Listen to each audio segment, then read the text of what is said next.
อ่าสบายดีทุกท่านตอนนี้ผู้ขาย K2 เนาะจะมาแนะนำวิธีการลงโปรแกรมดาวน์โหลดเนาะ Internet Download Manager หรือว่า IDM ของเรานั่นเองเป็นเวอร์ชันล่าสุดเลย626เนาะจับ10เนาะอ่าเดี๋ยวจะเอาลิงก์ดาวน์โหลดไว้กล้องวิดีโอให้เนาะเข้าไปดาวน์โหลดเอา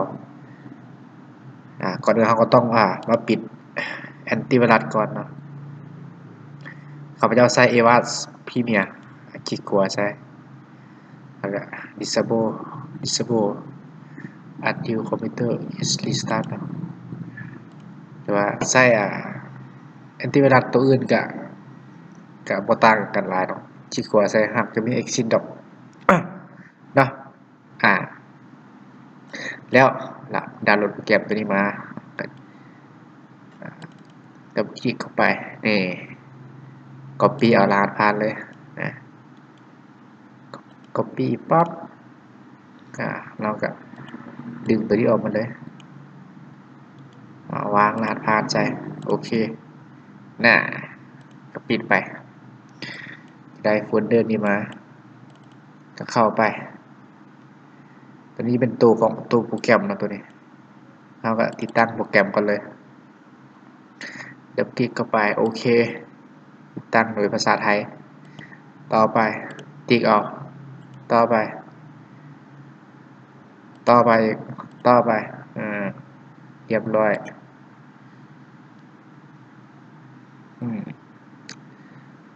รวดเร็วทันใจ IDM เรียบร้อยนะแต่ว่ามันจะขึ้นมาเป็นป๊อปอัพอยู่นี่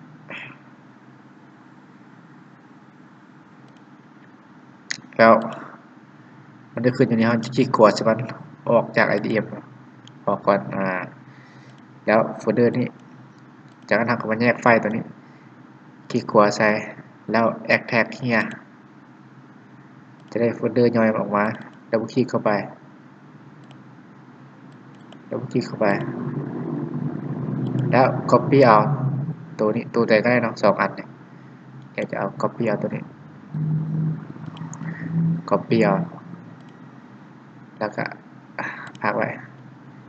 คลิกขวาซ้ายไอคอนIDM นี่แล้ว Open File Location แล้วมาคลิกขวาใส่บนวางแล้ว Pass ใส่ Continue โอเคแล้วเอามาดับเบิลคลิกใส่ตัวนี้จากนั้นทำให้พิมพ์ซื้อเขาใส่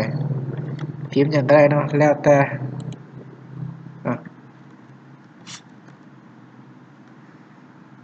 จากนั้นเราก็กด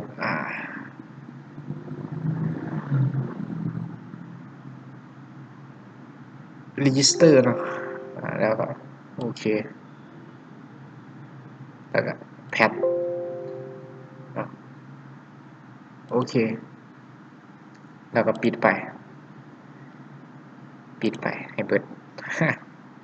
เรียบร้อยเนาะจากนั้นทำมาข่าวเบิ่ง IDM เอาเป็นจังไดน่า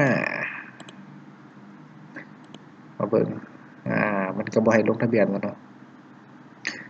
มาเบิ่งเกี่ยวกับ IDM นี่ตัวนี้เป็นชื่อที่ผู้ได้รับอนุญาตก็คือเราพิมพ์ไปเมื่อกี้นี่แหละเนาะเรียบร้อยเนาะถือว่าปิดไป